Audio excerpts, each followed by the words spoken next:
చాలా మంది బీసీల్లో కుల వృత్తులు చేసుకున్న వృత్తులు పోయినాయి. ఒకప్పుడు గొర్రెలు మేపేది ఈ యాదవుల్లో, అదే మరి కురబా ఎక్కువ గొర్రెలు మేపేవాళ్ళు. నేను మొత్తం చూసేవాడిని. కంబైన్డ్ ఆంధ్రప్రదేశ్లో కూడా గొర్రెలు ఎక్కడికి పోతే అక్కడికి పోయేవాళ్ళు. ఓసారి గడ్డి లేకపోతే నానా ఇబ్బందులు పడేవాళ్ళు. గొర్రెల మంది ఇప్పుడు కూడా పెడుతున్నారు. ఇలాంటి సమస్యలు చాలా ఫేస్ చేశారు. వాళ్ళకు తెలిసిన వృత్తి అదే. కుమ్మర వాళ్ళు ఓన్లీ కుండలు చేయడం, అదే మరి చేనేత కార్మికులు ఓన్లీ వీవింగ్ చేయడం, అదే మరి టాడీ ట్యాపర్స్ మొత్తం ఒకప్పుడు కళ్ళు ఉండేది, ఇప్పుడు కళ్ళు లేకపోతే ఇబ్బంది పడడం, ఇలాంటివన్నీ ఉన్నాయి. అందుకే ఇప్పుడు వాళ్ళందరినీ ఆర్థికంగా పైకి తేవడం కోసం ప్రత్యేకమైన కార్యక్రమాలు చేస్తున్నాం. ఇప్పుడు ఈ కార్యక్రమాన్ని వీలైనంత వరకు అదర్స్ చేసుకోవచ్చు, కానీ వీలైనంత వరకు యాదవులకి కురబాలకి ఇవ్వడానికి నేను అన్ని విధాల ప్రయత్నం చేస్తానని కూడా మీకు తెలియజేస్తున్నా. 2029 వరకు ఎక్స్టెండ్ చేస్తాం. ఎప్పుడు కూడా నేను మిమ్మల్ని అడిగేది, ఏ పని చేసినా ఇది లాభమా నష్టమా అని ఆలోచించుకోవాలి. ఈ గొర్రెల పెంపకం కూడా 25% మినిమం లాభం, అదే మరి 50% సబ్సిడీ ఇస్తే 50% వరకు లాభం వస్తుందని చెప్పి ఆయన అనుభవంతో చెప్తున్నారు.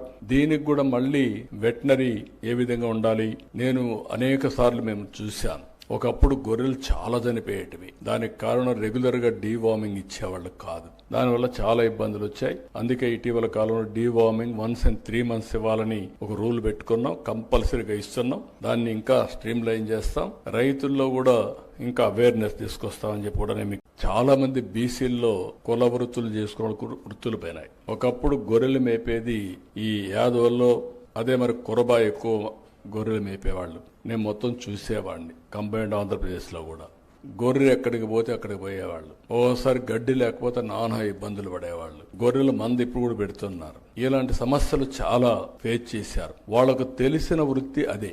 కుమ్మర వాళ్ళు ఓన్లీ కుండలు చేయడం, అదే మరి చేనేత కార్మికులు ఓన్లీ వీవింగ్ చేయడం, అదే మరి టాడీ ట్యాపర్స్ మొత్తం ఒకప్పుడు కళ్ళు ఉండేది, ఇప్పుడు కళ్ళు లేకపోతే ఇబ్బంది పడడం, ఇలాంటివన్నీ ఉన్నాయి. అందుకే ఇప్పుడు వాళ్ళందరినీ ఆర్థికంగా పైకి తేవడం కోసం ప్రత్యేకమైన కార్యక్రమాలు చేస్తున్నాం. ఇప్పుడు ఈ కార్యక్రమాన్ని వీలైనంత వరకు అదర్స్ చేసుకోవచ్చు, కానీ వీలైనంత వరకు యాదవులకి కురబాలకి ఇవ్వడానికి నేను అన్ని విధాల ప్రయత్నం చేస్తానని కూడా మీకు తెలియజేస్తున్నా. 2029 వరకు ఎక్స్టెండ్ చేస్తాం.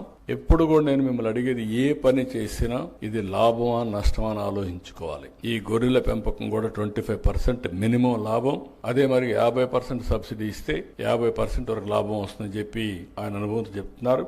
దీనికి కూడా మళ్ళీ వెటనరీ ఏ విధంగా ఉండాలి, నేను అనేక సార్లు మేము చూశాను. ఒక